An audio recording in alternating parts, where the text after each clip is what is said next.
¿Qué tal? Muy buenos días a toda nuestra audiencia de Latinoamérica. Bienvenidos a nuestro cuarto webinar sobre ruta al cumplimiento de FESMA. En esta sesión de 1 hora y media hablaremos precisamente de este reglamento de Sanitary Transportation of Human and Animal Food.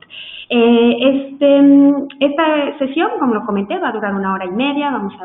Se va a hablar del tema, nuestro experto va a hablar del tema y después habrá tiempo para responder todas las preguntas. Por lo tanto, los invitamos a hacer las preguntas en el chat para al final de nuestra sesión revisarlas.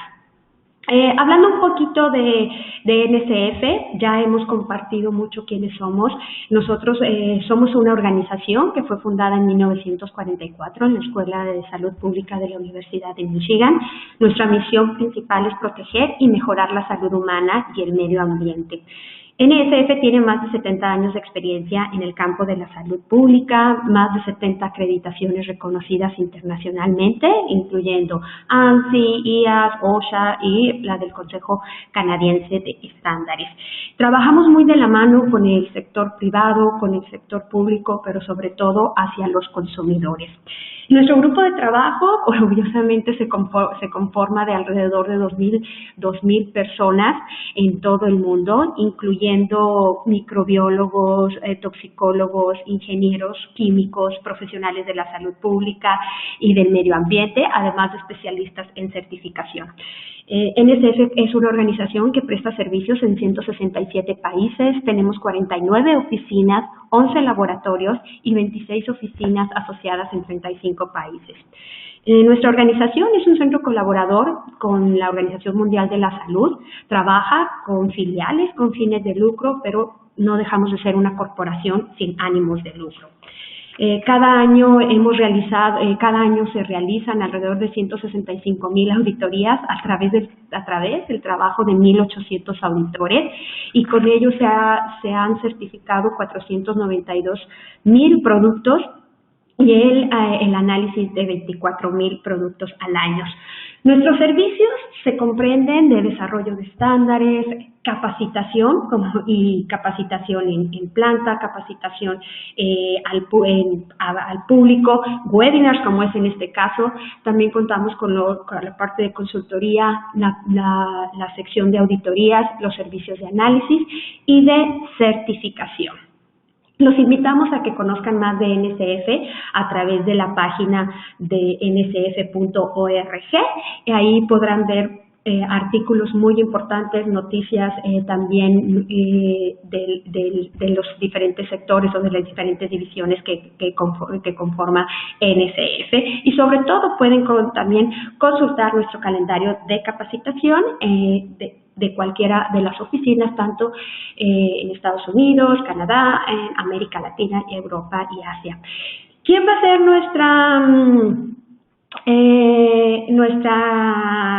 ahora sí que nuestra instructora? Bueno, ella va a ser Adriana Camacho. Algunos de ustedes ya la conocen, quienes hayan participado en nuestros webinars. Ella nos ha apoyado en impartir la mayoría de los webinars con respecto a FESMA. Rápidamente les comento que ella es bióloga, es maestra en ciencias químicas, candidata a doctora en ciencias bioquímicas de la Facultad de Química de la universidad.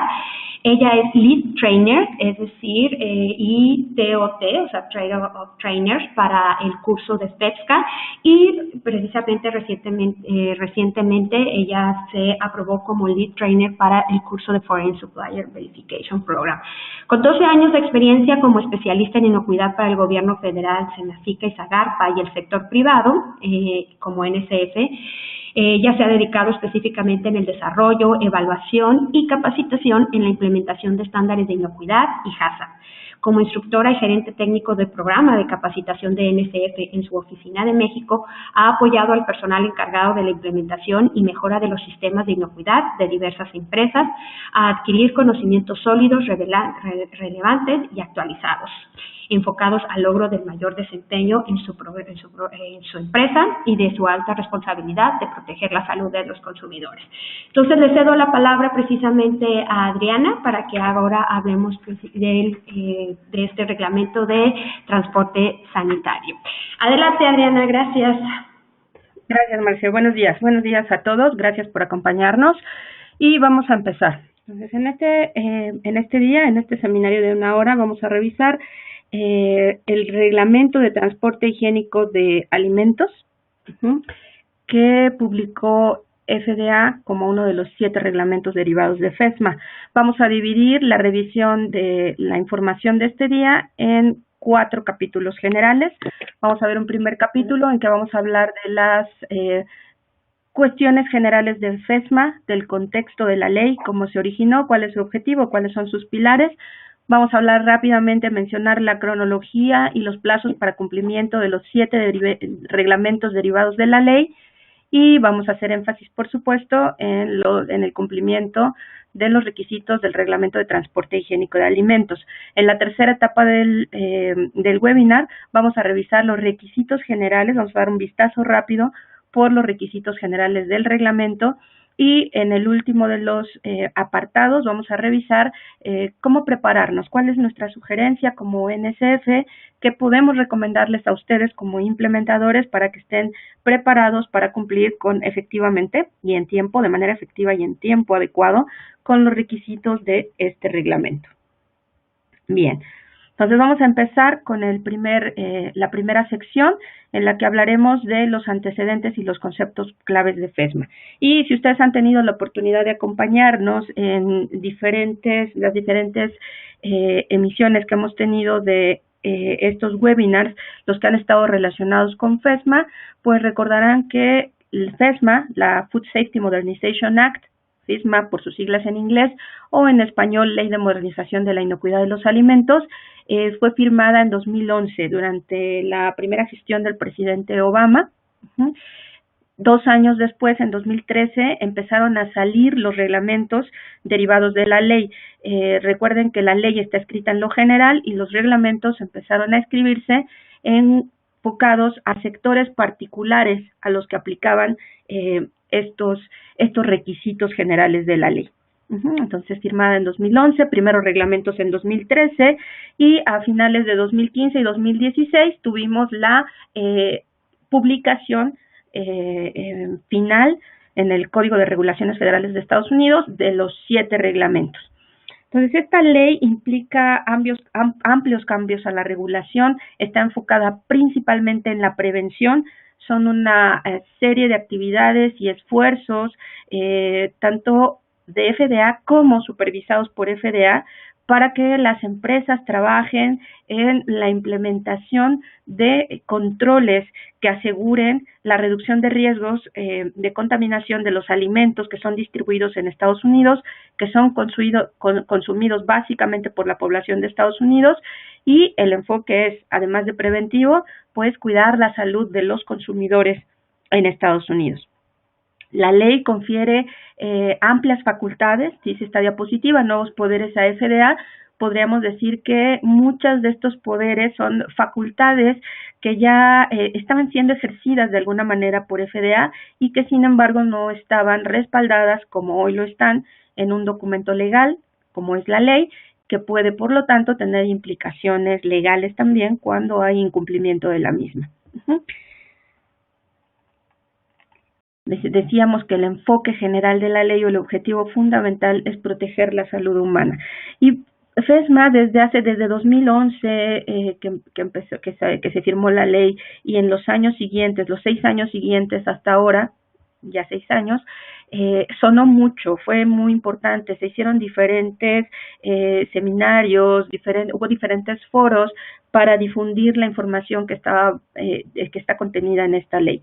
Y bueno, esto básicamente es porque una de las razones, además de la razón de, ya que es muy importante proteger la salud de los consumidores, es que esta ley FESMA deriva o está relacionada con la Ley de Alimentos, Medicamentos y Cosméticos de Estados Unidos, que data de 1938.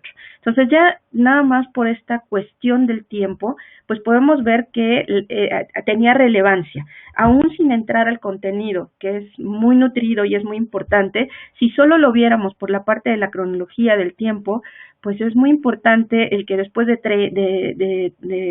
73 años, una ley que no ha tenido modificaciones tenga adiciones y tenga consideraciones que ahora van enfocados a este concepto tan fundamental que es la inocuidad de los alimentos y la protección de la salud de los consumidores. Y bueno, ¿qué impulsó a que en estos 73 años, después de estos 73 años de que no había habido modificaciones de la Ley de Alimentos, Medicamentos y Cosméticos, finalmente se hicieran estas modificaciones relacionadas con la inocuidad? Y bueno, en la siguiente diapositiva intenta resumir, listar algunas de esas características que llevaron o que apuntaron, que fortalecieron la necesidad de que la ley de 1938 se revisara y se actualizara para ponerla acorde con la situación actual, la situación real de los mercados de alimentos para la población humana. Muchas de estas diapositivas, de estos slides, tienen que ver con el contexto del mundo actual. Entonces, un contexto en el que hay una globalización, y estamos hablando aquí de una apertura de fronteras y de mercados que permiten el intercambio de alimentos entre países tan lejanos que hace algunos años, hace 50 años tal vez esto hubiera sido muy complicado o difícil de imaginar que se hiciera a la velocidad y en la magnitud que se hace en nuestros días. Y por supuesto esta globalización está asociada con una complejidad de las cadenas de suministro terrestres, aéreas, marítimas, de diferentes cadenas y de diferentes empresas de origen de estos alimentos que se comercializan, empresas medianas, pequeñas, grandes, empresas que tienen sistemas básicos de inocuidad, empresas que no tienen sistemas básicos ni siquiera de inocuidad, o empresas que tal vez estén muy fortalecidas y que estén ya trabajando no solo en los sistemas básicos, sino en estándares GPCI, en sistemas de calidad, etcétera.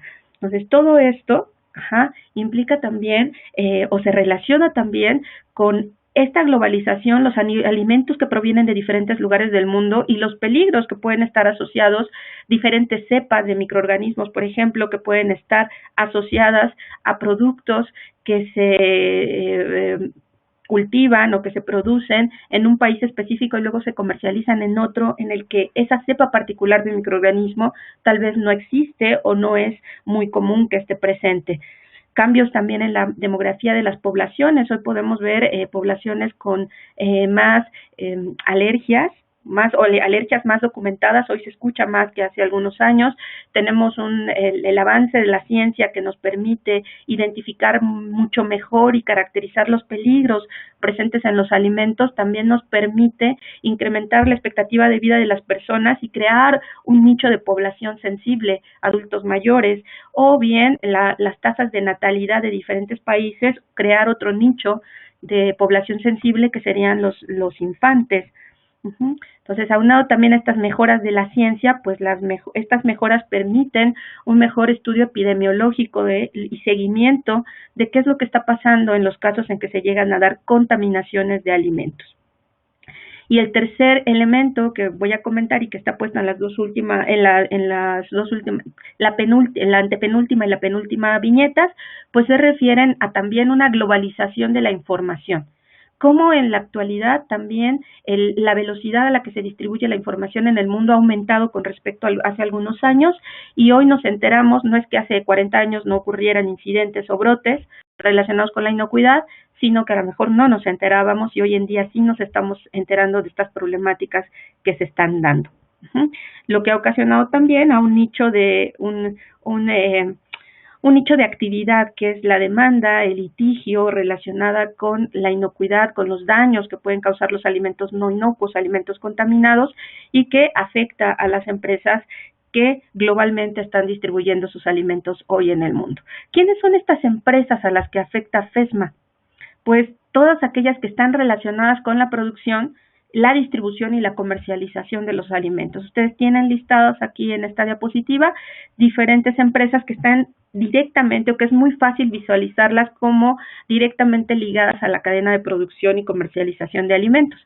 Y a lo mejor hay algunos otros que no se ve tan clara esta relación, como sería el caso de los laboratorios, los organismos de certificación y los gobiernos. Sin embargo, a estas leyes, aunque para los anteriores, todos los de la cadena de abastecimiento, hay reglamentos específicos derivados de la ley que les aplican, Para los laboratorios, organismos de certificación y gobiernos, a lo mejor no hay un reglamento específico para cada uno de ellos, sí para los organismos de certificación, no para los laboratorios y los gobiernos, pero también estos dos están involucrados en lo que ocurra, en los controles que las empresas van a estar implementando para manejar esos riesgos y implementar acciones para hacer los alimentos más seguros. Todos los análisis de laboratorio que se realicen, etcétera, pues están ligados ahora a ciertos requisitos que pide la ley para estos laboratorios. Y los gobiernos extranjeros, por supuesto, que son los responsables, por decirlo de esta manera, de la actividad comercial de las empresas de su país, no solo al interior, sino también al exterior, en otros países.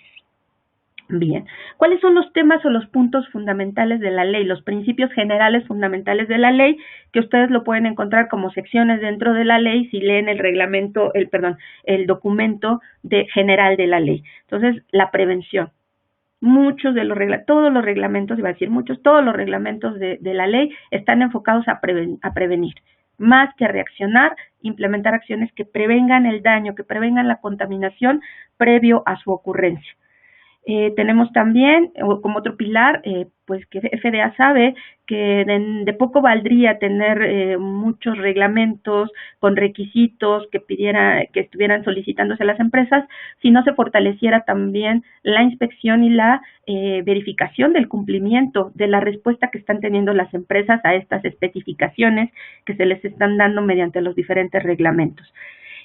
Otro pilar fundamental es el tema de las importaciones. Las importaciones que es el primer documento, es la primera ley que habla o que involucra a las importaciones, que involucra actividades realizadas fuera del territorio de Estados Unidos y que si tienen implicación, si pueden tener efecto en la inocuidad de los alimentos, tendrán que también estar trabajando bajo la luz de los reglamentos, según el que le corresponda. Y finalmente, el cuarto pilar es la mejora de las colaboraciones, el reconocimiento de FDA de que ella misma como agencia necesita ayuda, necesita trabajar con diferentes niveles, a diferentes niveles de acción para obtener la ayuda que requiere a fin de verificar el cumplimiento de la implementación de los diferentes requisitos de los reglamentos propuestos. Las siguientes dos diapositivas vamos a revisar la cronología de FESMA y los reglamentos derivados. Yo decía que hay 7 reglamentos básicos que a la fecha han derivado de FESMA. 2 de ellos se refieren a controles preventivos. Uno de ellos es enfocado y se aplican básicamente a las empresas que manufacturan o que procesan alimentos para consumo humano o para consumo animal. Está el reglamento específico para los productos agrícolas frescos, el reglamento que le aplica al importador, que es importante mencionar que de acuerdo a esta ley es la primera línea de contacto con FDA, el importador. Entonces, en este reglamento, en el Foreign Supplier Verification Program, se resumen los requisitos que el importador deberá cumplir a fin de verificar el cumplimiento del reglamento que le aplique a sus proveedores. El reglamento que vamos a revisar el día de hoy es el de transporte higiénico y está también el reglamento de adulteración intencional que aplica también a los procesadores de alimentos. El reglamento de organismos de certificación de tercera parte, pues es un reglamento que como su nombre lo dice, aplica a los organismos de certificación y son las especificaciones o lineamientos de trabajo para estos organismos de certificación. En la siguiente diapositiva se encuentran las fechas de cumplimiento de los diferentes reglamentos. La diapositiva anterior, no me detuve en ello, pero en la segunda columna está listada la fecha en que se publicó el reglamento final de cada uno de los reglamentos, lo cual es importante ya que la aplicabilidad de cada uno de los reglamentos está ligada en el reglamento mismo a la fecha de la publicación del documento final. Entonces, todos los reglamentos dicen 1 año a partir de la publicación del documento final, 2 años, etcétera. Pero todas las fechas de cumplimiento están ligadas a la publicación del reglamento final.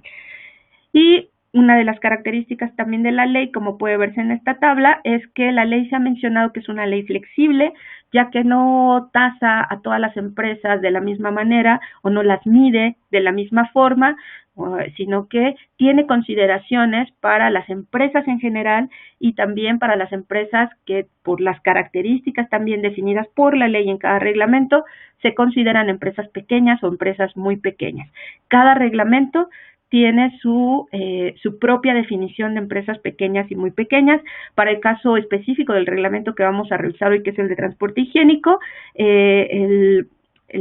solamente se definen las empresas pequeñas, no existe dentro del reglamento el concepto de empresa muy pequeña, y estas empresas muy pequeñas, para específicamente el reglamento de transporte higiénico, dice que son empresas que tienen menos de 500 empleados de tiempo completo.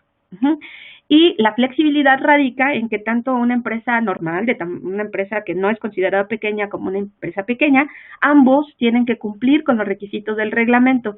Sin embargo, la flexibilidad es el tiempo de cumplimiento.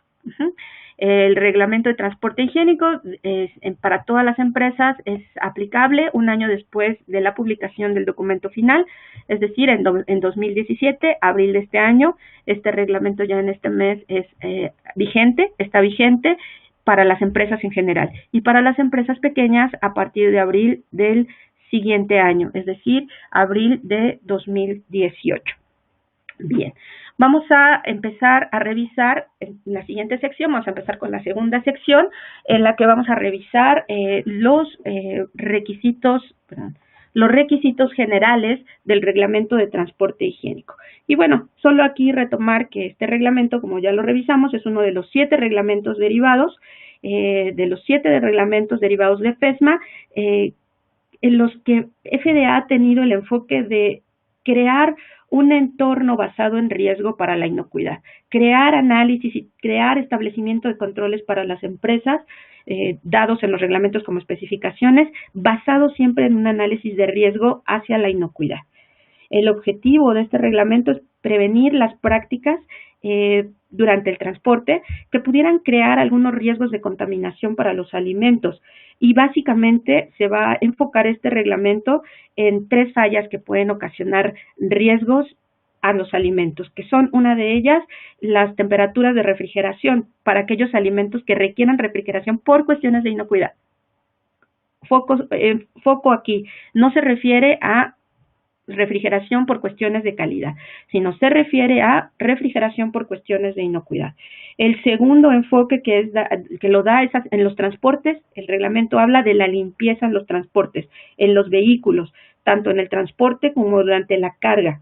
Y por último, hace un enfoque también este reglamento hacia las acciones que las empresas pueden o deben implementar para proteger el alimento de contaminación cruzada dentro o durante el transporte, y también para protegerlas de contacto cruzado, por supuesto. Entonces, estos serían los 3 focos, el de refrigeración, limpieza y protección de contaminación y contacto cruzado.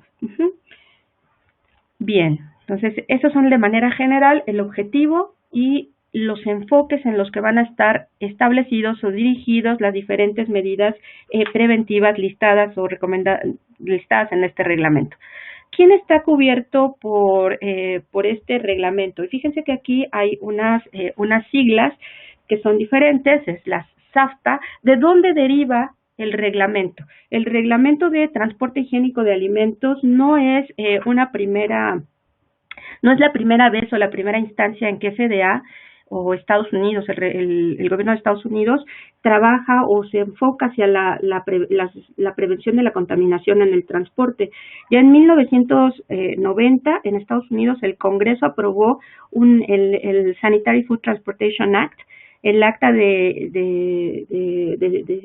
transporte higiénico de alimentos, en 1990, y esta acta y los requisitos contemplados en ellas, su aplicabilidad estaba a cargo del Departamento de Transporte, y muchos ubicarán por sus siglas en inglés el DOT, el Department of Transportation.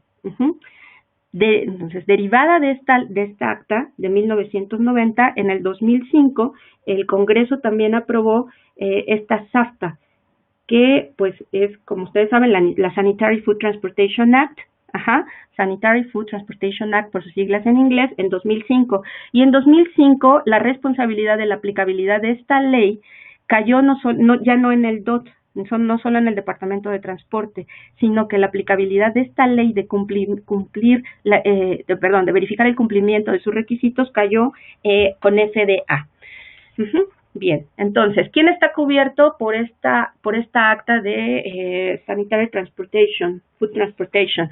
Pues están cubiertos lo que en el reglamento se menciona como los shippers, loaders, carriers and receivers. ¿Y quiénes son estos? Los embarcadores, los transportistas, el embarcador, el transportista, el receptor y los cargadores. En la sección 1902 del reglamento están las definiciones de cada uno de estas entidades. Y por ejemplo, un embarcador está definido en el reglamento como la persona, que puede ser doméstico o extranjero, puede ser un broker, que hace los arreglos para el transporte de los alimentos en Estados Unidos y que va a utilizar uno o varios transportistas dentro de Estados Unidos. ¿Quién sería el transportista? La persona física, la persona moral, que carga el alimento en un transporte para el caso de este reglamento, en un vehículo a motor y terrestre. ¿Quiénes son los cargadores? Bueno, voy a los receptores para ir en orden. Cualquier persona que reciba un alimento en los Estados Unidos, después de que este ha sido transportado, ya sea de alguna entidad dentro de Estados Unidos, de algún estado dentro de Estados Unidos, o del exterior del país.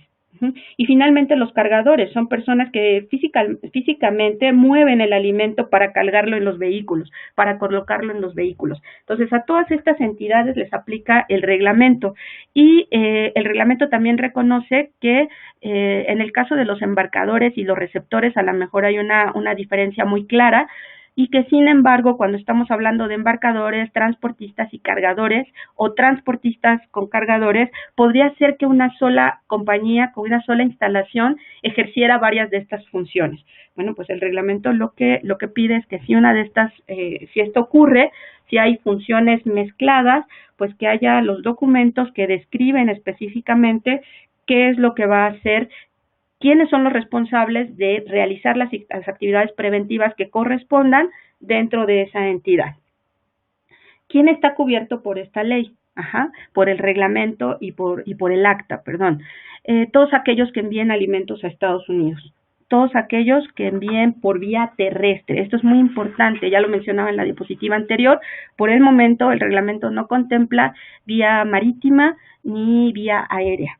A menos, siguiente viñeta, cuando este transporte por vía marítima o aérea se hagan los arreglos necesarios para que este transporte se detenga en Estados Unidos y de ahí se continúe el paso, la movilización, el movimiento de estos alimentos mediante un transporte terrestre. Entonces, ¿y a qué parte le aplica el reglamento? Pues a la parte terrestre. ¿De acuerdo?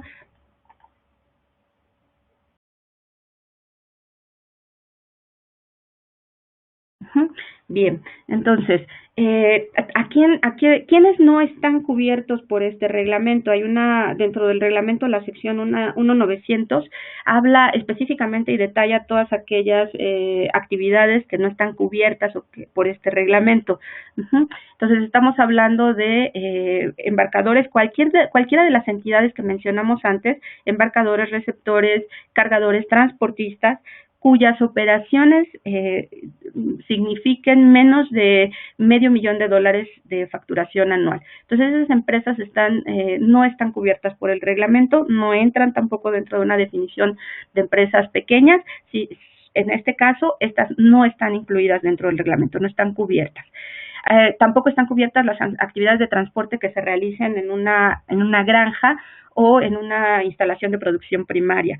Tampoco está incluido aquellos alimentos que transbordan vía Estados Unidos, es decir, alimentos que vienen de un país, México podría ser diferente a Estados Unidos, hacen un transbordo en Estados Unidos, pero su destino final no es Estados Unidos, sino que van a continuar su camino, por ejemplo, a Canadá.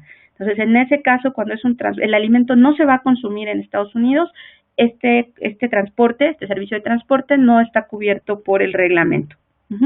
Alimentos que no sean consumidos en Estados Unidos, que sí llegan a Estados Unidos, hacen base ahí, pero que las empresas que lo compran en Estados Unidos, el objetivo fundamental que tienen con este alimento es exportarlo. ¿De acuerdo? Estos alimentos no están cubiertos.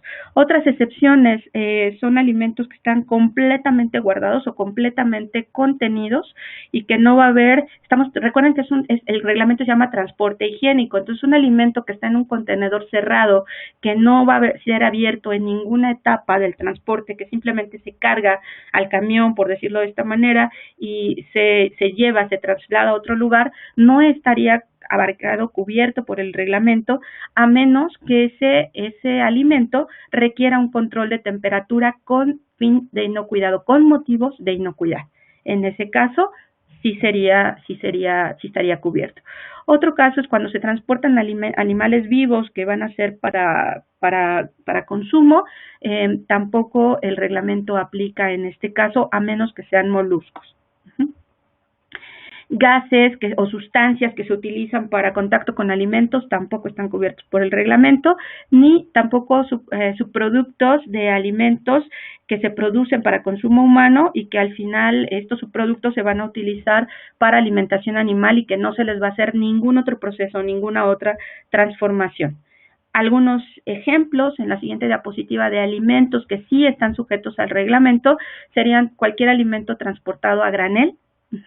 Recuerden de nuevo, el reglamento se llama transporte higiénico de alimentos, entonces un alimento que se transporta a granel, si las características del transporte, de lo que ya hemos hablado, las características de temperatura por cuestiones de inocuidad se aplica, de limpieza o de controles para evitar contaminación y contactos cruzados, si esto no está implementado y el alimento se está transportando a granel, pues es muy probable que podamos tener comprometida la inocuidad del producto del alimento que se está transportando.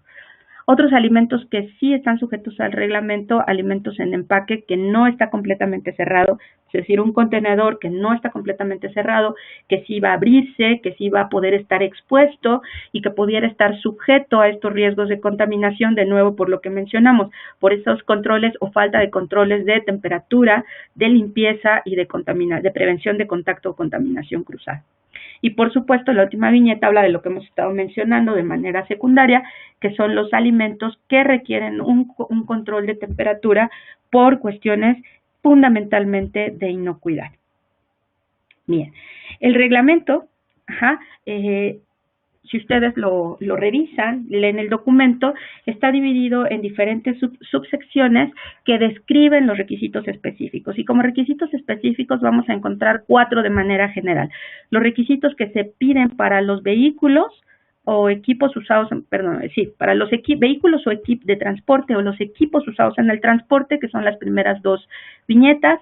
Los requisitos específicos para las operaciones de transporte, y los requisitos de registros y los requisitos de capacitación. Estos 4, básicamente, aquí están divididos en 5 viñetas. La ley los maneja en 2, dice vehículos de transporte y equipos de transporte, ese es 1. Luego, operaciones de transporte, registros y capacitación, serían 4 requisitos. Entonces, de los reglamentos, de los 7 reglamentos derivados de FESMA, este es uno de los más pequeños. Este reglamento es uno de los más pequeños. Entonces, en estas 4 secciones se resumen los requisitos específicos y tiene una sección dedicada a lo que serían las dispensas. ¿Cómo podría una empresa dispensarse de estos requisitos? ¿De acuerdo? Entonces, ¿qué son los vehículos o quiénes son estos vehículos utilizados para el transporte? Equipo, o sea, los vehículos no nos queda raro, claro. El equipo usado en el transporte, pues aquí estamos hablando cuando los transportes tienen un contenedor, o ocupan bins, o tienen totes, o los pallets que se utilizan, las bombas, si cargar algo líquido, todos los equipos que si te estamos cargando jugos, por ejemplo, a granel, las bombas que se utilizan para cargar y para descargar el producto, todas estas serían las mangueras que se utilizan en el proceso, todo esto es equipo relacionado con el transporte. Tenemos también por ejemplo, las operaciones de transporte, que es la tercera viñeta. Estas actividades de transporte están definidas también, yo les decía que la segunda sección del reglamento, la sección 1902, lista las definiciones de los conceptos utilizados en el reglamento. Entonces, ahí se define estas operaciones de transporte como todas las actividades, cualquier actividad que esté asociada con el transporte mismo y que pueda afectar las condiciones higiénicas del alimento, y en estas actividades u operaciones se incluyen, por ejemplo, lo que hacen o lo que pueden hacer tanto el embarcador como los cargadores o el transportista de limpieza, las inspecciones o muestreos que pueden hacer, los diferentes mantenimientos, los procesos específicos de carga y descarga, y algo muy importante, la misma operación del conductor del vehículo. Entonces es algo importante. Todas estas actividades es lo que está considerado dentro del reglamento como operaciones de transporte. Y bueno, vamos a empezar con qué menciona el reglamento como requisitos clave en cuanto a los vehículos y equipos de transporte, una vez que ya mencionamos cuáles son estos. Hay cuatro conceptos específicos que relaciona el reglamento con vehículos y equipos de transporte. Y es, 1, su diseño. 2, el mantenimiento que estos vehículos y equipos puedan tener. 3, los procesos que utilicen para mantener la temperatura. Y 4, dónde almacenan estos vehículos y dónde almacenan todo este equipo que está relacionado con el transporte. ¿Sí? De acuerdo, entonces los vehículos deberán seguir las buenas prácticas generales en cuanto a que ser de fácil limpieza, diseñados para el uso específico, con materiales, con las consideraciones de diseño para evitar problemas de contacto cruzado, de contaminación cruzada, para mantener la temperatura dentro del contenedor o dentro de la caja. Entonces, estos son los requisitos básicos en cuanto a los vehículos que se utilizan para el transporte. Recuerden que este diseño tiene que estar enfocado en controlar todo aquello, considerar todo aquello que pudiera resultar en la producción de alimentos inseguros, que el diseño se enfoque en prevenir que los alimentos precisamente se vuelvan inseguros durante las operaciones de transporte por causas ajenas al producto mismo y que tengan que ver con cómo fue diseñado, creado este transporte. En la siguiente diapositiva vamos a revisar lo que son los requisitos clave relacionados con las operaciones de transporte. Eso se describe en la sección 1.908 del reglamento. Y bueno, el objetivo básicamente de tener controles o medidas a nivel de las operaciones de transporte es asegurar que se puedan cumplir con las temperaturas que requieren los productos, que se pueda prevenir la contaminación de los alimentos listos para comer cuando estuviéramos transportándolos o pudiéramos transportarlos con alimentos crudos o con productos que no sean alimentos, que sean cuestión de químicos o algunos otros productos, materiales de empaque que pudieran contaminar el alimento que se está transportando. Evidentemente, otro objetivo es prevenir el contacto cruzado, que pudiéramos estar transportando un alimento que no contiene alérgenos y estarlo contaminando con alérgenos por cuestiones de no haber planeado la operación de carga y de transporte de manera adecuada. Y por supuesto proteger todos los alimentos que se transportan a granel y que bueno son susceptibles y que pudieran contaminarse fácilmente por productos que se hubieran transportado previamente en el contenedor. ¿De acuerdo? Bueno, como ya había mencionado en una de las diapositivas anteriores, cuando hay funciones que una misma entidad realiza en cuanto a funciones diferentes de las contempladas por el reglamento, decíamos que un embarcador pudiera ser también el transportista y además tuviera también las funciones de carga.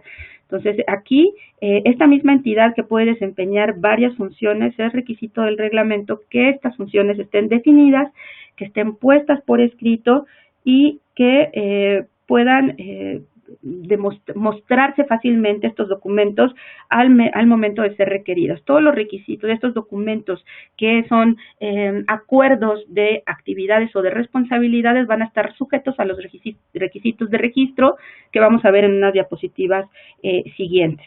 Y bueno, debe estar también establecida bien la responsabilidad de quién va a asegurar que estas operaciones de transporte se lleven de acuerdo a los requisitos del reglamento y se lleven en cumplimiento con el reglamento para asegurar la inocuidad de los productos que se están transportando. Entonces, un requisito fundamental del reglamento es que si alguna de las instancias, embarcador, transportista, cargador, receptor, se llega a enterar de que tiene indicios, tiene evidencia de que, y cuando estoy hablando de que tiene evidencia, quiere decir no que vea que hay puede no necesariamente ver que hay una contaminación en el alimento, pero puede ver que los registros de temperatura muestran que ese alimento que se mantenía a una temperatura baja por cuestiones de inocuidad no estuvo sometido a esta temperatura. Entonces, sin haber hecho un análisis, sin tener la evidencia de que el producto está contaminado, él tiene la evidencia de los indicios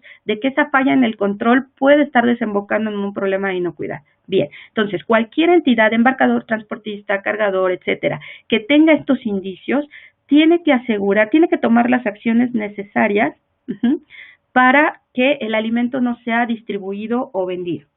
Es su responsabilidad tomar esta decisión, hacer esta evaluación y tomar las acciones pertinentes. Esta entidad, esta persona que tomó estas acciones necesarias, una de las cuestiones que tiene que hacer es comunicarlo. Si es el receptor, comunicarlo al transportista y comunicarlo al embarcador, y después de la investigación pertinente, pues ya verán quiénes otras partes están involucradas. Todo esto a fin de asegurarse que el alimento no sea vendido o distribuido. Y esto podría realizarse, podría la empresa, quien se ha dado cuenta de esta falla o de este indicio de falla en los controles, puede determinar al final de una investigación, de un análisis, que el producto está en buen estado y que puede comercializarse. Esa decisión le corresponde, según el reglamento, hacerla, esa actividad, alguien la tiene que realizar un individuo calificado, a la luz del reglamento. Y es un individuo calificado, es decir, que está calificado en las funciones que tiene que realizar. Tiene que saber supervisión, tiene que saber controles de temperatura, controles de higiene, de contacto cruzado, de contaminación cruzada, etcétera. Pero aquí también existe una figura de individuo calificado. Entonces, él es el que puede tomar la decisión de liberar ese producto cuando, después de un análisis de riesgo, ha determinado que no existe riesgo que comprometa la inocuidad del alimento y que por lo tanto pueda comprometer también la salud de los consumidores que están comprando o consumiendo ese alimento. ¿De acuerdo?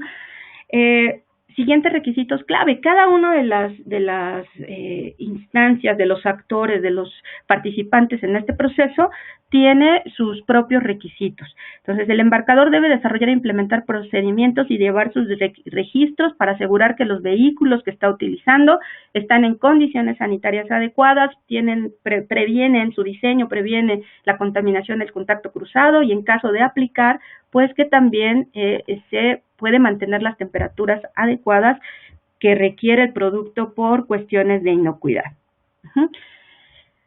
Los embarcadores también tienen la responsabilidad, y aquí se pueden traslapar las funciones. Estamos hablando del embarcador, pero el reglamento también contempla que esto puede ser una responsabilidad del transportista y de los cargadores.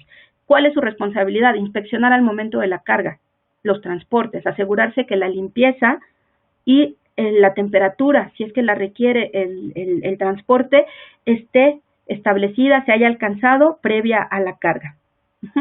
Los receptores tienen la responsabilidad, la entidad receptora tiene la responsabilidad de verificar, de checar cuando recibe el producto, cuando recibe la carga, que la limpieza y las temperaturas, en caso de ser requeridas, se cumplieron durante todo el trayecto de transporte. No es suficiente con que un receptor, una entidad receptora, muestre evidencia de que le embarcaron el producto a la temperatura requerida.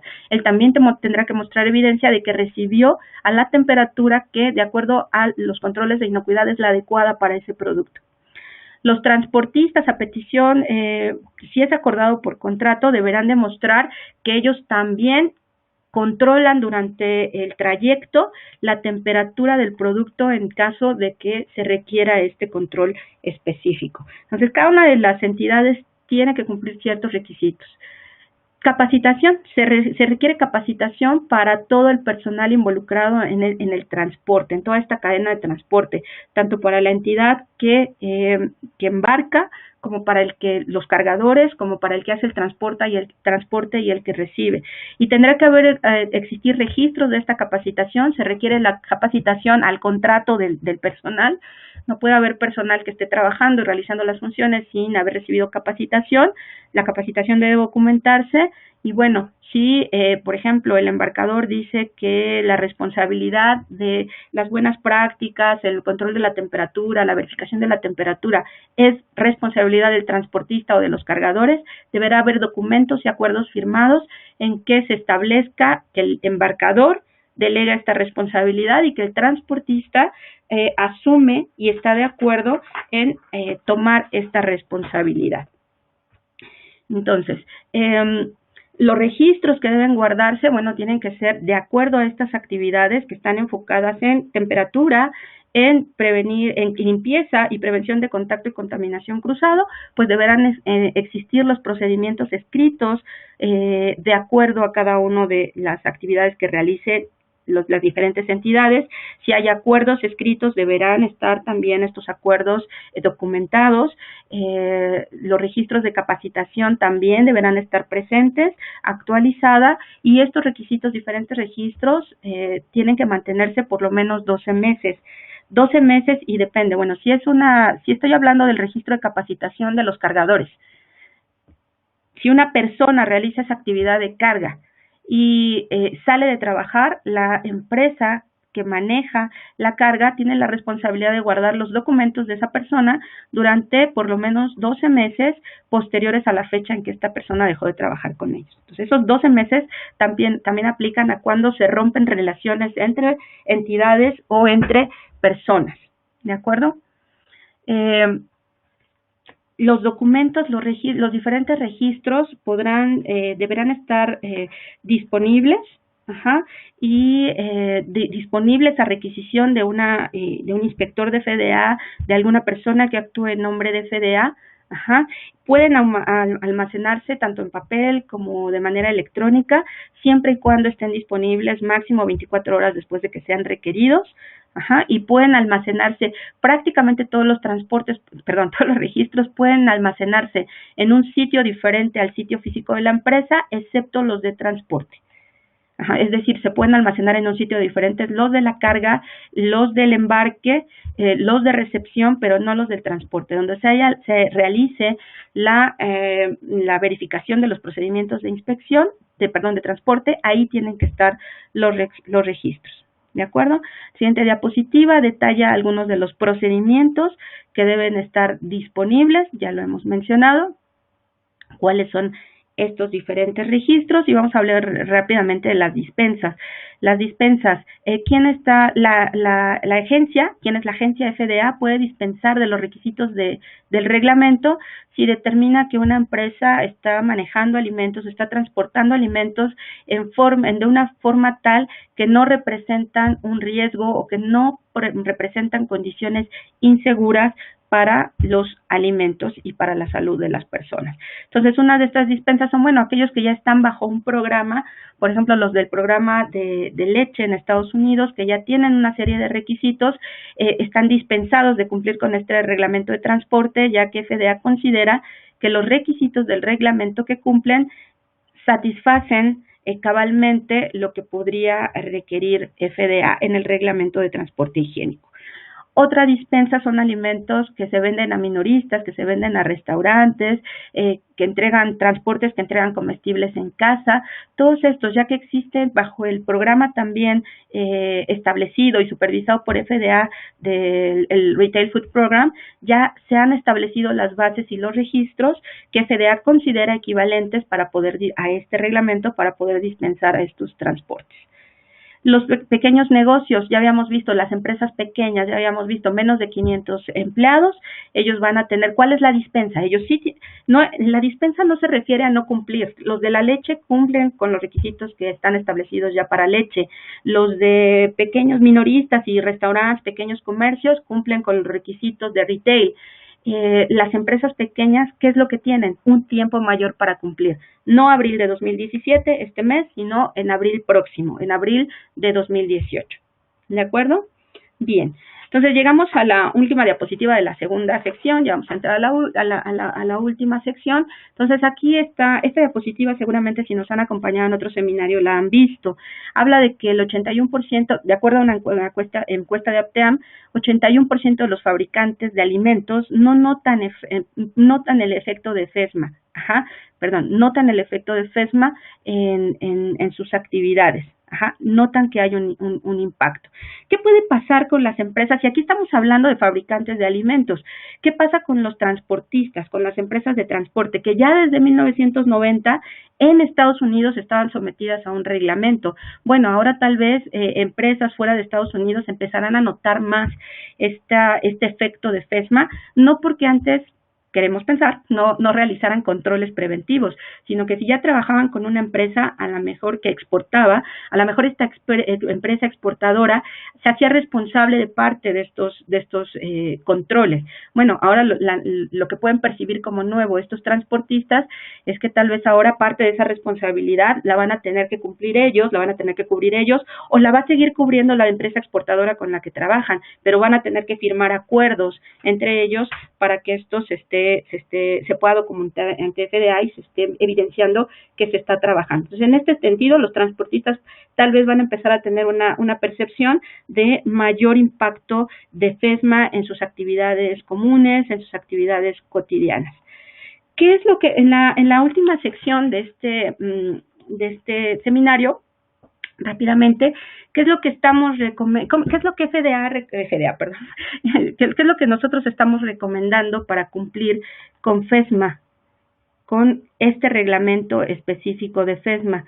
Y ahí voy a ir a aparecer todos los recuadros mientras estoy hablando. Bueno, entonces, ¿qué es lo que estamos proponiendo? Bueno, básicamente son los 6 pasos que hemos propuesto en otros seminarios. Esta ruta para el cumplimiento empieza con la comprensión de los requisitos. Empieza con que usted al comprender los requisitos, pues lo que tiene que hacer es perfecto que usted asista a este seminario, a este webinar, que esté aquí el día de hoy, y además, adicionalmente, esto si ya ha leído el reglamento, le puede ayudar a clarificar. Si no lo ha leído, le puede dar una pauta para empezar con mejor entendimiento la lectura del documento original. Entonces, obtenga copias de los documentos originales y vea los documentos originales. No se quede con la información parcial, revise la información de primera mano y familiarícese con los conceptos. Forme un equipo de inocuidad. Este no es un requisito específico del reglamento de transporte higiénico de alimentos. Sin embargo, si usted es una empresa de transporte, o si es un embarcador, o si es una empresa que se dedica a la carga, o si es un transportista, requiere tener un equipo de personas que trabajen, que conozcan los requisitos del estándar y que trabajen para poder llevar a la práctica, la implementación, esos requisitos. Este equipo de inocuidad se recomienda que tenga un responsable que se va a encargar básicamente de la coordinación de la implementación y de la supervisión del cumplimiento, y este responsable va a ser, sin lugar a dudas, el individuo calificado de su empresa. Defina, deje clara las funciones y las responsabilidades de cada uno de los miembros de este equipo de inocuidad. Y vea que no necesariamente ese equipo de inocuidad es el mismo que el equipo de inocuidad que hablamos en una empresa de proceso de alimentos. Siguiente paso. Tercer paso, realice una evaluación GAP. Perfecto, ya acudió a este seminario o a otros, tomó un curso, leyó los documentos de primera mano. ¿Qué está pidiendo? ¿Qué necesito yo como empresa? Bueno, sí, ahí están los requisitos. Ahora necesito saber dónde estoy parado con respecto a esos requisitos. Hacer el análisis de brecha de qué ya cumplo, qué necesito cumplir, cuáles documentos me hace falta a lo mejor diseñar, empezar a implementar, crear, pedirle a las empresas que me dan el servicio de carga que realicen y llenen, etcétera. Entonces, tercer paso, realice una evaluación de brecha, un análisis GAP. Cuarto paso, documente un plan de acción, ya que sabe cuáles son sus brechas, cuáles son los pasos que tiene que realizar, las cosas pendientes que tiene que realizar, establezca un plan de acción. Y el plan de acción, como todos los 7 reglamentos de FESMA, está basado en un análisis de riesgo. Un análisis de riesgo de las operaciones actuales que usted realiza y de las operaciones o de los requisitos que debe realizar o con que debe cumplir de acuerdo al reglamento. Siguiente paso, quinto, documente. Ya está implementando, ya hizo su análisis de riesgos, documente ese análisis de riesgos, complete o escriba las políticas y los procedimientos que necesita, empiece a identificar, arme su plan de capacitación de acuerdo a este reglamento, empiece a impartir estas capacitaciones, documente estas capacitaciones y obtenga las garantías escritas de los clientes. Es decir, si usted es el embarcador y los cargadores, la carga se la hace a alguien independiente y usted va a delegar la capacitación de la carga en esa empresa de carga, pues obtenga los documentos de la empresa de carga que asumen la responsabilidad de esa capacitación. Finalmente, implemente su plan de acción. Comuníquela a todas las personas, que no solo se quede en el equipo de inocuidad, capacite en lo que tiene que capacitar a todos los involucrados, facilíteles las herramientas que necesitan, un procedimiento, una lista de verificación, un equipo para una verificación, para lo que sea. Monitoree, revise, supervise que las actividades se están realizando de acuerdo a como usted las planeó, en el orden que las planeó. Y guarde los registros, conserve los registros dependiendo de la actividad que a usted le corresponde realizar, dependiendo de quién es usted, si es el embarcador, si es el transportista, si es el cargador, etcétera. Documente esos registros, guarde esos registros. Ya habíamos dicho que esos registros pueden ser electrónicos, que tienen que estar disponibles 24 horas posteriores a que sean requeridos y que pueden guardarse fuera de sitio, excepto los del transporte. Si usted hace la parte del transporte, esos tiene que mantenerlos en el sitio donde se le realizarán las inspecciones. Recuerden que, como dijimos, que a partir de 2005, con el acta de transporte de alimentos de 2005, ya la injerencia del cumplimiento de esta ley era de FDA. Entonces, quien está encargada de las inspecciones y de las verificaciones es FDA. Bien, conclusiones. El reglamento de transporte higiénico que acabamos de revisar aplica a las empresas de transporte terrestre o vía terrestre de alimentos para animales y para humanos. Los requisitos básicos de este reglamento se centran en 1. Vehículos y equipos de transporte, 2. Operaciones de transporte, 3. Capacitación y 4. Registros. Esos son los requisitos fundamentales. El uso de los transportes y el estado de producción del alimento transportado determinan los requisitos de saneamiento aplicables, porque había muchas preguntas durante el tiempo que estuvo el reglamento para revisión acerca de si había un procedimiento de limpieza estándar que podía aplicar a todos los transportes.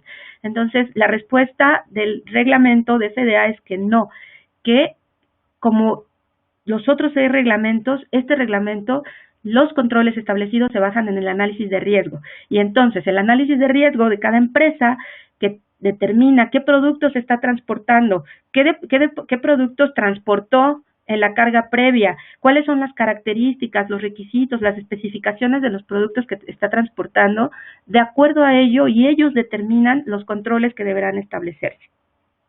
Siguiente, la responsabilidad primaria para determinar las operaciones de transporte recae en el embarcador. El embarcador es el que tiene la responsabilidad primaria, la responsabilidad básica. Y puede firmar acuerdos en donde traslade esas responsabilidades a los otros actores, llámense cargador, empresa de carga, empresa de transporte, empresa receptora. Puede trasladar esas responsabilidades, pero deberán estar los acuerdos escritos. Ustedes podrán haber visto en la página de FDA que hubo un documento en el que se actualizaban fechas de cumplimiento para los reglamentos. En realidad no era para los requisitos generales de reglamento, se refería a Para lo que se dio mayor tiempo o dispensas era para que las empresas empiecen a juntar, a documentar todos esos documentos documentos de sus proveedores o de sus clientes o de las empresas con las que trabajan y empiecen a documentar toda esta evidencia. Siguiente conclusión, cualquier persona o entidad en la cadena de transporte, embarcadores, cargadores, transportistas, receptores, que está al tanto de procesos que complementan la inocuidad de alimento, esto es muy importante, deberá asegurar que este alimento no sea distribuido hasta que se determine si este alimento es seguro. Y esta decisión debe realizarla un individuo calificado cuya documentación de calificación esté en los registros de la empresa. Bien, pues hasta aquí terminamos con el webinar. Los diferentes secciones que íbamos a revisar están listadas en esta diapositiva de la agenda que estamos repitiendo, es una de las diapositivas iniciales. Entonces, para ver qué revisamos, entre los antecedentes del contexto de FESMA, revisamos los plazos de cumplimiento, nos centramos específicamente en el cumplimiento para el reglamento de transporte, vimos los requisitos generales de transporte y vimos la sugerencia de preparación para el cumplimiento con este reglamento si usted es una empresa de transporte, carga, embarque o recepción de alimentos. Entonces aquí podemos tener abrir la sesión para las preguntas que tiene Marcela. Vamos a poder contestar, tenemos media hora, algunas de ellas, y habrá otras que tal vez no alcanzamos a contestar o que necesitemos documentarnos más para la respuesta a esta pregunta. Y como en los otros webinars, enviaremos a todos ustedes un documento de preguntas y respuestas con no solo la pregunta que ustedes hicieron, sino todas las preguntas incluidas. Voy a dejar puesto el último slide, que son nuestros servicios, nuestro correo electrónico para contacto y el anuncio de nuestro próximo webinar, que es de mayo, en el que Marcela podrá comentarnos la fecha ahorita que abramos el micrófono. Marce, listo. Ok, muy bien, muchísimas gracias, Adriana. Sí, hay varias preguntas, las cuales vamos a comentar. La primera es, precisamente, hay un integrante de la audiencia que pregunta que si el azúcar a granel está excluido. Es un azúcar en sacos de 50 kilos como materia prima, que esta azúcar tiene como destino final ser fundida. Esta situación, o este tipo de productos lo hace exento de este reglamento. Recuerden que el reglamento es para transporte, entonces aquí la pregunta sería si la empresa que transporta este azúcar, no si el producto mismo, sino si la empresa que transporta este azúcar estaría excluida de los requisitos. Y entonces, aquí hay dos cuestiones que deberán considerar. Uno, si están completamente cerradas. Recuerden que es transporte higiénico, entonces habíamos dicho, si es un contenedor cerrado, si los socos son un contenedor sellado, completamente cerrado, que no hay manera de que se contamine, podrían caer en la parte de estar exentas, pero o dispensadas, como dice acá. Pero si no lo están, si no es un contenedor que tenga estas características, y creo que el saco no lo es, aplicaría para la empresa de transporte. El reglamento, este reglamento de transporte higiénico. Entonces, la respuesta sería eso. Tendrían que definir, el transportista tiene que definir cómo está transportando, totalmente cerrado, sin posibilidad de contaminación, o es algo que sí el contenedor sí puede estar expuesto. Y la otra sería destino final. Si el destino final es Estados Unidos, aplica. Ok, perfecto. Porque recuerden que es el transporte. Una pregunta. Sí, no es el proceso ni el producto lo que estamos viendo aquí si está exento, es el transporte del producto. Ok, perfecto. Una pregunta que se tiene aquí en la parte de la audiencia es, y está generalizada, si es una empresa a la que le aplica controles preventivos, o sea, es una empresa que manufactura, ¿no?, o que procesa el producto, ¿cómo debe de ser mi relación con respecto a mis transportistas a la luz de este reglamento? de qué debo de solicitarles a ellos o cómo debo de establecer la relación con ellos. Serían básicamente dos cosas que se mencionaron en el seminario, sería establecer las actividades y las funciones. ¿Quién va a hacer, de quién es la responsabilidad? O sea, al final, la empresa que está embarcando, que es al que le aplica el controles preventivos, el embarcador, es el que tiene la responsabilidad de la inocuidad del alimento y de la salud de las personas que lo van a consumir.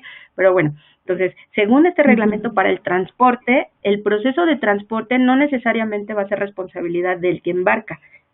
Ya está cumpliendo con sus controles preventivos y en su proceso está asegurando que reduce los riesgos de contaminación. Entonces, lo que tendría que hacer es definir las responsabilidades, saber qué posibilidades hay que en la carga análisis de riesgos, que en la carga se contamine, qué posibilidad hay que en el transporte, en el camión, qué posibilidad hay que cuando se recibe. Entonces, tendría que definir qué actividades de control se tienen que establecer en cada paso, hacer las que él ya hace, y firmar los acuerdos con los otros actores de lo que les toca hacer. Y en los acuerdos recuerden que es notificarle que te toca esa responsabilidad, que esa es tu responsabilidad y que el otro actor asuma que sí está de acuerdo en cumplir con esa responsabilidad.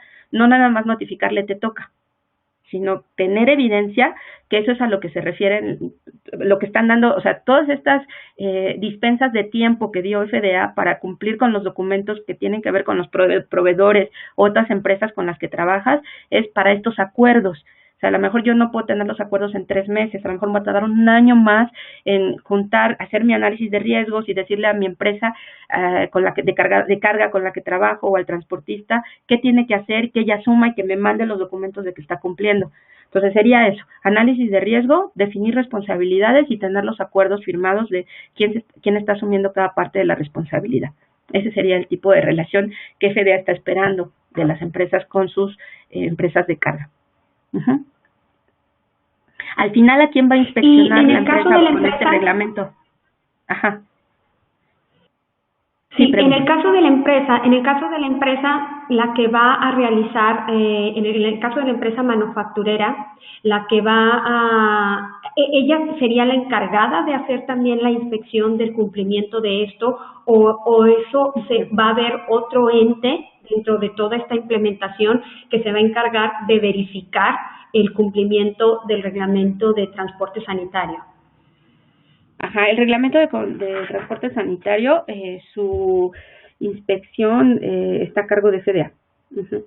Sí, de hecho, para esta Sanitary Food Transportation Act, la de 90 y la de 2005, hay en la página de FDA hay unos documentos, unos lineamientos para todo lo que es las guías para el transporte higiénico, y ellos realizan, FDA, en colaboración con otras agencias o inspectores estatales y locales, hacen las inspecciones. Entonces, es a lo que iba al final de la pregunta anterior. O sea, la inspección del cumplimiento de este reglamento va sobre la empresa transportista.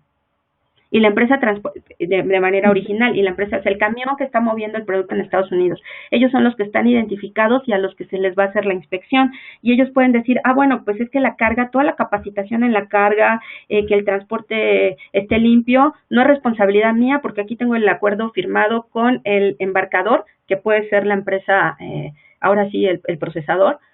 Tengo yo aquí el acuerdo firmado con el embarcador que dice que él se encarga de limpiar el camión cuando llega a sus instalaciones, sanitizarlo, la carga ellos lo hacen, la hace su personal y aquí está, y ellos tienen que capacitar. Entonces ahí es cuando FDA podría requerir documentos a la empresa embarcadora, que sería el procesador. No necesariamente, pero puede ser el procesador.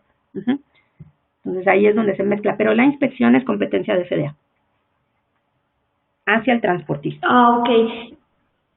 Ok, y en todo caso, lo que pasa, las preguntas de la audiencia es esa, porque en la audiencia tenemos precisamente empresas, entonces ellos, por lo que están en las preguntas, es de que si su responsabilidad precisamente va en inspeccionarlos a ellos. Pero yo creo que aquí, resaltando lo que tú comentas, es de que ellos como manufactureros, como productores, lo que tienen que garantizar es que las responsabilidades estén bien definidas y cuáles son esas responsabilidades.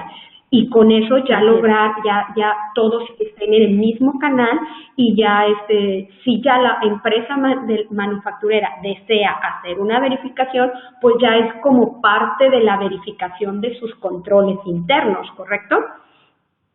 Claro, en esa parte lo que tú dices de esa verificación, todas las empresas lo hacen, ¿no? Llega el camión que se va a llevar su producto y lo revisan y entran a ver que esté limpio, que pues a ver que no tenga olores, a preguntar qué fue lo que cargaron, a ver los registros de la limpieza de ese camión. Ya hacen una inspección, pero esa va a ser dentro de los programas prerequisitos de la empresa, del procesador, ajá. ¿Sí?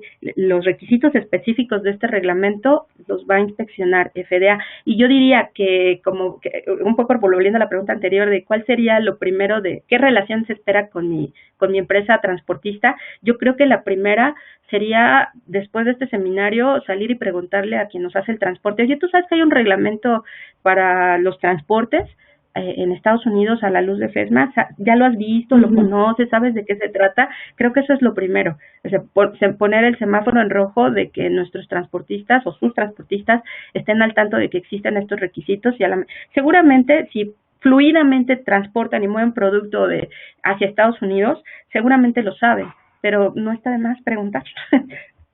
¿Quién sabe, verdad? Sí. Sí, y de hecho es lo que tú dices, ¿no? O sea, y la recomendación que nosotros como NSF damos. Lo primero, antes que todo, para la implementación de un reglamento de FESMA es conocer el reglamento, es conocer sus alcances, conocer sus requisitos. Y yo creo que en este punto ya se empieza a hacer una fuerza entre toda la cadena de suministro, porque yo como cliente de una empresa transportista, pues me aseguro, ¿no? Que mi proveedor está alerta de que hay un nuevo reglamento, ¿no? Y con eso se empieza a fortalecer esa cultura de inocuidad a lo largo de la cadena de suministro. Sí, de acuerdo. Sí, muy bien. Una pregunta, también hay una pregunta aquí, dice, ¿el reglamento exige el uso de termógrafos en el transporte refrigerado o congelado para cada embarque? No exige el uso. O sea, pero si leen el reglamento, dice que deberán implementarse los controles para asegurarse que la temperatura se cumplió, se mantuvo durante todo el trayecto del transporte. Entonces, no lo exige ni lo menciona como tal, pero pues en realidad nos está hablando de eso. O si se puede implementar, yo creo que aquí resaltamos también. Sí, dime. Y yo creo que aquí resaltamos precisamente la parte de la siguiente recomendación que nosotros damos, ¿no? Que es la de realizar un análisis de riesgos. Es precisamente analizar en dónde puede haber el riesgo de una contaminación y por lo tanto cuáles son los controles pertinentes que se deben de implementar, ¿no? Así es. Muy bien. Ok. Una pregunta también tenemos, dice, ¿un operador logístico necesita registrarse en este reglamento? Sí. ¿Puedo, antes de esa pregunta, me gustaría leerles un párrafo? Es la sección 1908 del reglamento que habla de las operaciones de transporte y se refiere específicamente a los requisitos que se aplican a la empresa de transporte como tal. Y dice que después de recibir el alimento que requiere control de temperatura para inocuidad, bajo estas condiciones, con esa temperatura, se lo dio el embarcador en esa temperatura, ay, perdón, me equivoqué, estoy leyendo la del receptor, transportation, dice, el transportador debe asegurar que los vehículos tengan el equipo para cumplir con las especificaciones de limpieza y de control de temperatura. Tiene que documentar y tiene que mostrar y documentar que la temperatura se mantuvo durante todas las etapas y todo el tiempo de transporte del producto. Entonces, no menciona, nada más para retomar, que en el texto no menciona el equipo específico que se tiene que usar, pero pues está hablando específicamente de eso. Nada más. Entonces, 1908, la sección. Sí, perdón. ¿Y cuál era? ¿Y la otra pregunta? Sí, no, está súper bien. Súper bien, excelente la acotación, Adriana. Yo creo que sí es muy pertinente y sobre todo el que hayas mencionado la sección en donde se encuentra específico. Y a mí yo quisiera agregar algo también en esa parte, el conocer el reglamento y entender realmente lo que dice es lo que nos va a permitir el establecer los controles adecuados. A veces cometemos el malentendido de no dice, no lo ponemos, pero a lo mejor no está diciendo específicamente eso, ¿verdad? Sí. Sino que hay que entender el concepto. Sí, sí. Y entonces la otra era... Okay. La otra es, ¿un operador logístico necesita registrarse en este reglamento? Es decir, ¿el reglamento requiere o solicita el registro como lo puede ser, como lo hace el reglamento de controles preventivos o no? Sí, con el número del DOT, como lo hacen todas las empresas que transportan. Específicamente, yo no revisé lo del DOT y eso debe estar en el, no en el reglamento, sino, déjame en el acta como tal de transporte higiénico de alimentos. Entonces, no sé las características, pero sí necesitan una identificación. Sí necesitan identificarse. Entonces, habría que revisar bueno, si ellos no tienen idea, habría que revisar ese documento, que sería en la página de FDA, el acta de transporte higiénico de alimentos, el SAPTA. Ok, perfecto.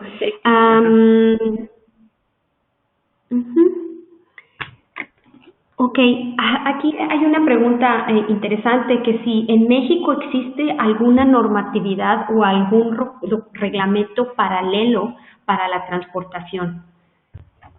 En materia de inocuidad, no creo. No tengo conocimiento de ello, pero no.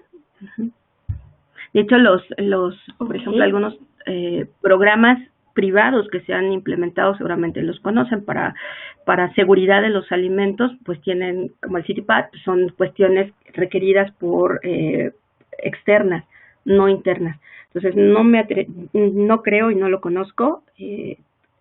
Me atrevo a decir que muy probablemente no podría asegurarlo. Habría que checarlo. Pero no en cuanto a inocuidad. Muy bien. Muy bien. Ahora, nada más para confirmar la parte de aplicabilidad de este reglamento. La parte de la aplicabilidad es para todo el alimento que es transportado de manera terrestre. Aquello que se llega por transporte marítimo y que su destino final es Estados Unidos, este transporte marítimo está está exento o tiene alguna aplicación. No está incluido.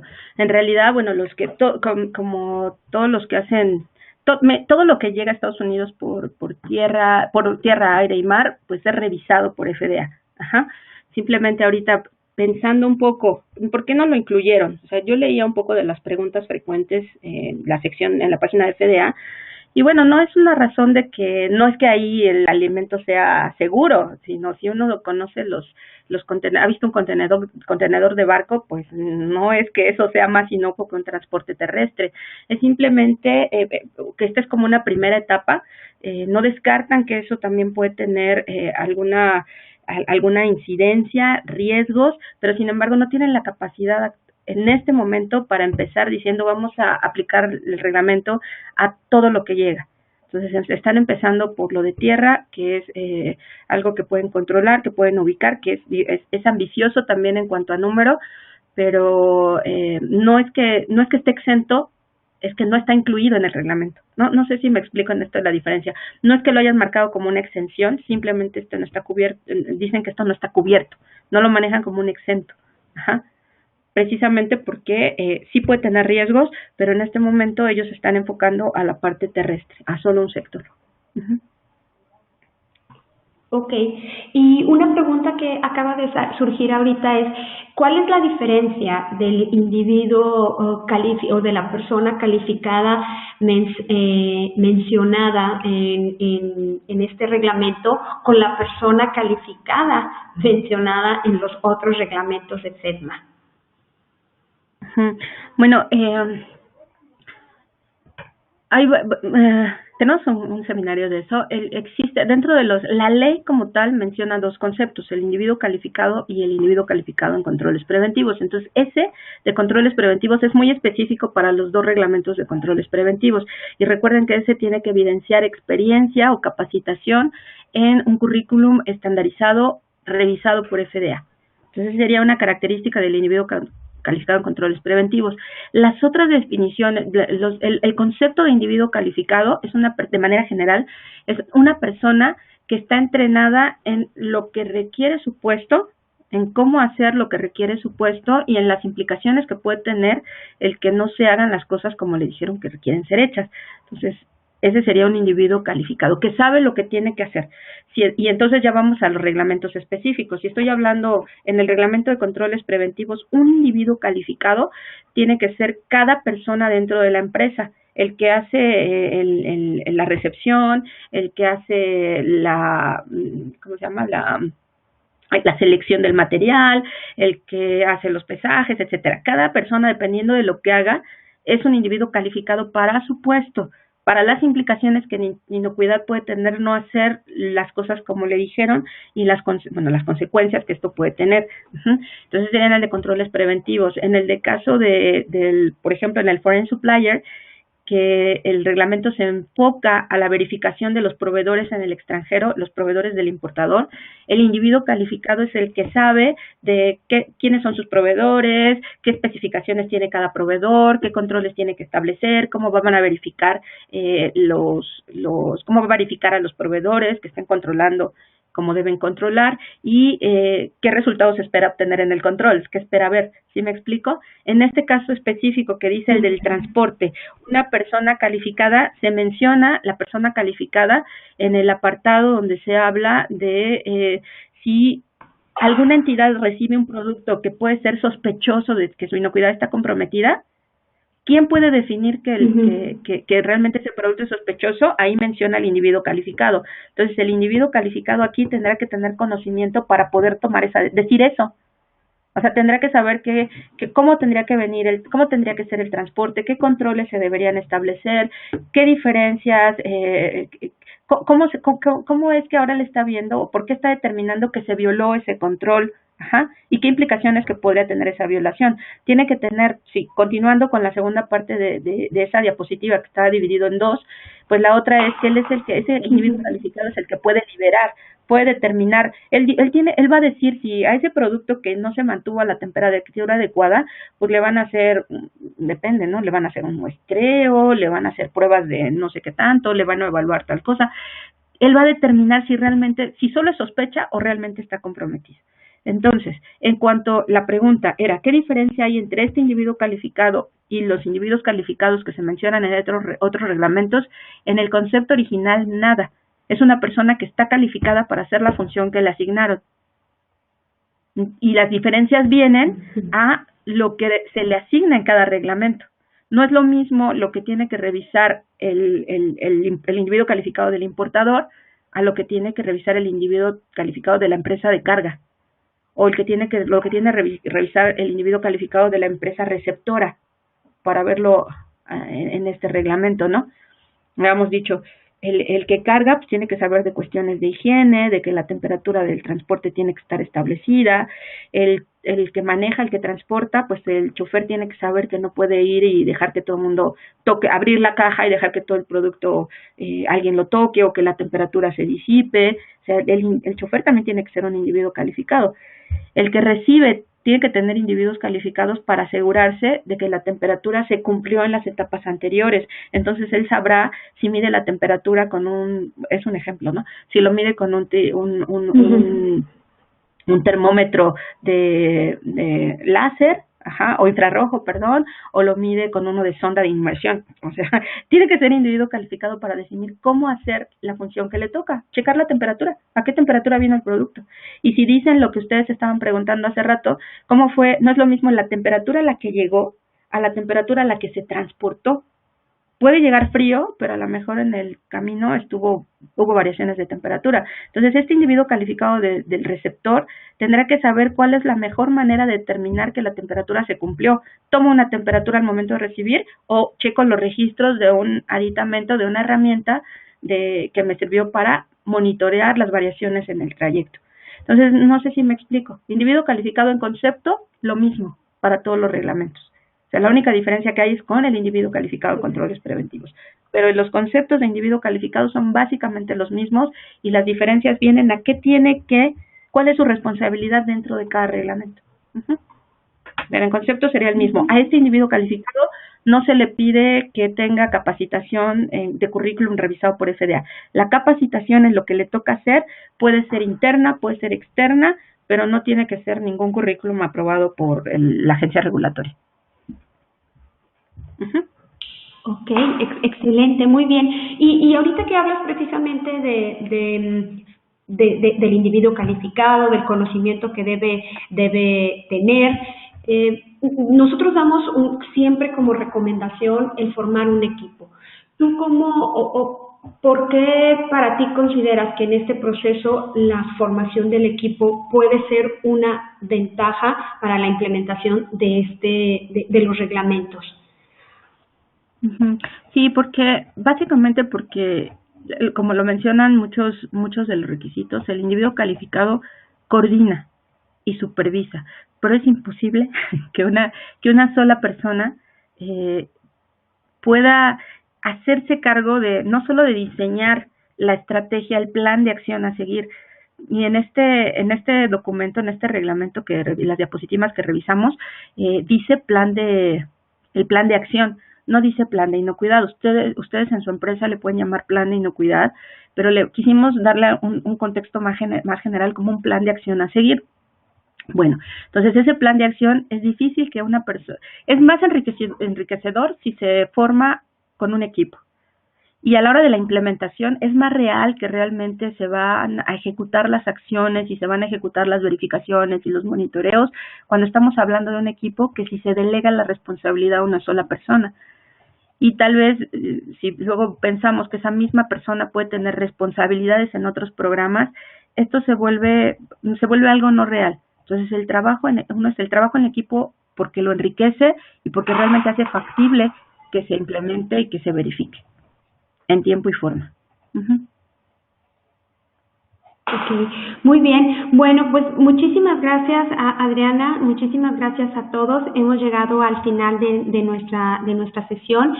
También vamos a contestar todas las preguntas que se hicieron aún y cuando ya se hayan respondido aquí de manera en vivo y las vamos a poner a disposición también de todos ustedes precisamente por lo que acaba de comentar Adriana, para poder hacer más enriquecido poder enriquecer más toda la información que se maneja con respecto a este reglamento y que se pueda también facilitar su implementación. No me resta más que agradecerles, dejarles a su disposición el correo de NCF para que ustedes puedan enviar todas sus preguntas, dudas, inquietudes, etcétera, y puedan ser respondidas por nuestros expertos. En nuestro correo es fesma-la@nsf.org. También reiterándoles los servicios de consultoría, de auditorías de preparación para FESMA y sobre todo nuestros cursos y talleres que tenemos específicos para FESMA. Dentro de nuestro contenido de cursos tenemos cursos comparativos entre FESMA y los diferentes esquemas de certificación para poder identificar esa brecha y sea más fácil el reducirla al momento de la implementación. Y también los invitamos a que nos acompañen a nuestro próximo webinar. Este está enfocado a todas aquellas empresas que están certificadas en esquema SQF o que tienen pensado certificarse bajo este esquema para hablar sobre los cambios que acaba de tenerse en esta versión, en la versión 8.0. Adriana, ¿algún comentario final que quieras darle a la audiencia? Nada más quisiera reiterar la parte de la comunicación. Yo lo que vi, pude percibir por las preguntas, es que tenemos muchos procesadores en en este webinar, tuvimos muchos procesadores, entonces, de verdad, como primer paso, la recomendación es pregúntenle a sus proveedores de transporte si conocen el reglamento, si saben que va a haber, que existen estos requisitos. Ese puede ser un primer paso para empezar la comunicación y una colaboración de trabajo con ellos. Entonces, si no lo saben, pues compártales el link después para que vean la grabación del reglamento. Compártanles también, se va a subir podemos dar el link también, no sé cómo, en el correo tal vez de las preguntas, de dónde está el reglamento en la página de